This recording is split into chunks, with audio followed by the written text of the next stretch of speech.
You know, it's been said that people change by inspiration or desperation.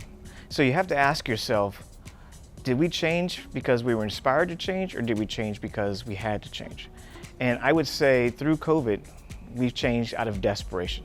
I mean, how many companies said we can never go remote 100% because we need you in the office, and then within 24 hours, no one's there, right?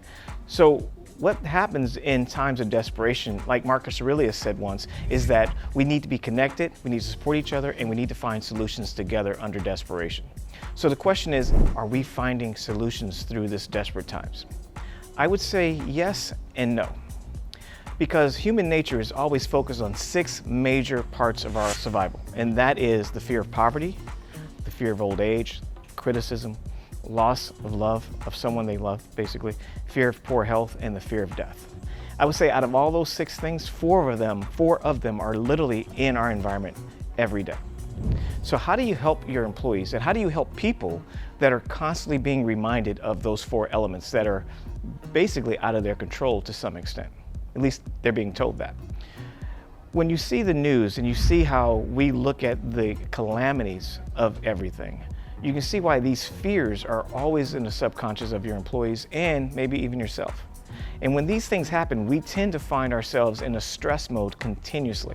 And ironically, even though the US is one of the freest countries in the world, it is the highest in depression outside of Japan. And even since COVID, depression has increased by 400% in this country. So the goal is to really understand that we need to tap into what matters most to people. And guess what? It's not the job. It has nothing to do with the job. It has everything to do with how they feel about themselves and about where they're going. So here's a couple of tricks I want to share with you. You want to think about who influenced you growing up. Was it some analytical person, or was it somebody like your mother or father or someone who cared for you? You know, who influenced you in your career? Is it someone who knows the business, or was it somebody who really listened to who you were and what you had to say? You know, who influences you now? Is this someone who takes time and doesn't talk so much and listens? Or is it someone who just tells you what you need to do? I bet you all of us have answered the questions the same way. So the goal is to think about that. We live in an emotional society, and we're emotional creatures. So the goal for us today is to think like emotions. Be emotional.